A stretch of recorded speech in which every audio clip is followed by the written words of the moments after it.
Hello guys and welcome back once again to the power point. GDR scam एक बहुत बड़ा scam.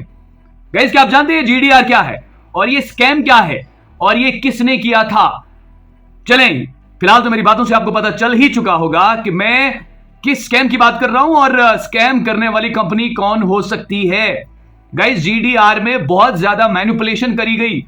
Guys 2020 की एक रिपोर्ट आती है business line. Guys business line एक पब्लिश करता है द हिंदू न्यूज़पेपर, एक रिनाउंड और one of the most reputed newspaper of print media की अगर हम बात करें इंडिया की तो द हिंदू है। गाइज बिजनेस लाइन रिपोर्ट कर रहा है अप्रैल 2020 को और कह रहा है कि SEBI ने securities exchange board of India ने एपटेक को गिल्टी करार दिया जीडीआर स्कैम में, जीडीआर के इशू में। गाइस ये जीडीआर होता क्या है पहले मैं आपको बताया चलूं। जीडीआर होता है गाइस ग्लोबल डिपॉजिटरी रिसिप्ट, या इसको आप इंटरनेशनल डिपॉजिटरी रिसिप्ट भी कहते हैं।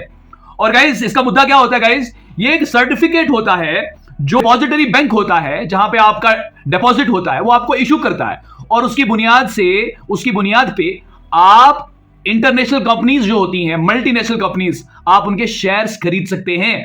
और फिर क्या होता है गाइस, और फिर बाद में शेयर्स को लेने के बाद वापस आप डिपॉजिट कर सकते हो उसी अकाउंट में और एक सर्टिफिकेट, लीगल वे से सर्टिफिकेट दिया जाता है उस डिपॉजिटरी जो बैंक होता है उसकी तरफ से।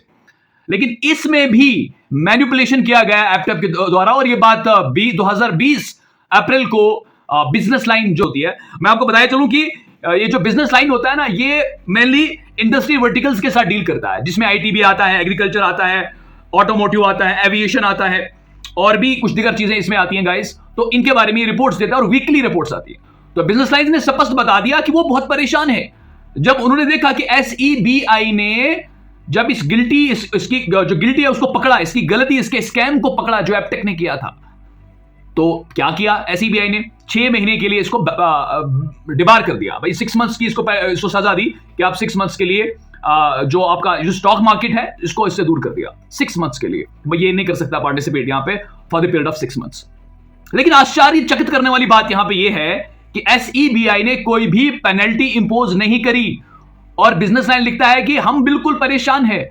आज तक पूरी तारीख में इंडिया की अगर हम बिजनेस लाइन की हिस्ट्री की बात करें तो ऐसा कभी नहीं हुआ है कि कोई कंपनी इस तरीके से बच सके कि सिर्फ 6 महीने के लिए उसको डिबार कर दिया गया और उसके बाद कुछ भी नहीं किया गया, उसको ऐसे ही जाने दिया।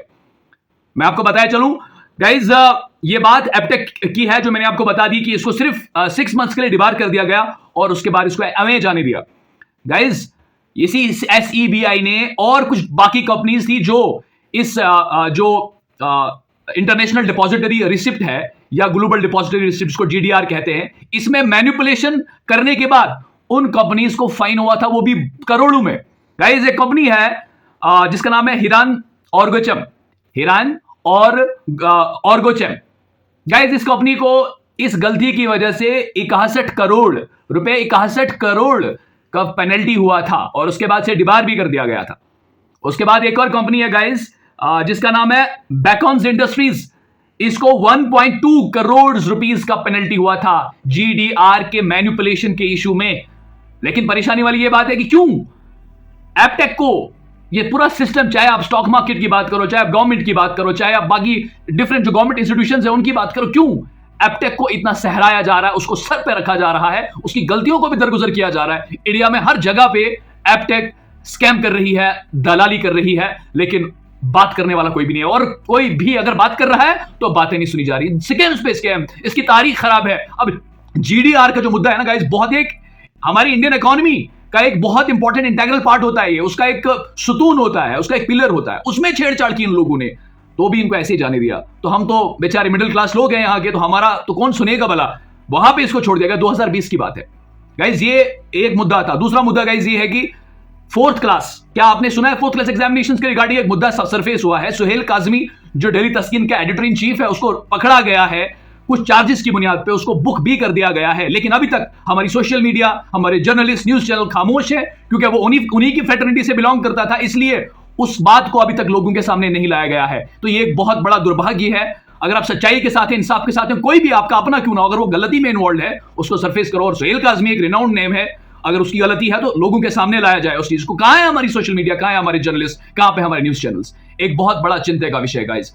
और मैं हमेशा से कोशिश करता हूं इन्हीं इश्यूज को आप सब लोगों के साथ शेयर करूं। अभी एपटेक का जो 2020 का मुद्दा है मैंने आप सबके सामने खोल के रखा, क्योंकि बहुत सारे लोगों को जीडीआर के बारे में इंफॉर्मेशन नहीं था, बिजनेस लाइन लोग नहीं पढ़ते हैं, और जीडीआर का क्या मुद्दा रहता है, किस तरीके से एपटेक ने वहां पर भी दलाली करी, शायद लोगों को पता नहीं था। लेकिन आज मैंने कोशिश की आप सब लोगों के सामने ये सब बातें खोल के रखने की। और यहां पे सुहेल काजमी का मुद्दा है जो 5-5 लाख रुपए ले रहा था एक एक पोस्ट के लिए, और उसके अलावा रिकॉर्डिंग भी जो है जो कंप्लेनेंट है उसके पास अवेलेबल है, और उसी की बुनियाद पर उसको बुक कर दिया गया है। लेकिन अभी तक खबर सरफेस नहीं हुई है, अभी तक लोगों तक ये बात नहीं पहुंची है, तो बड़ा दुर्भाग्यपूर्ण है।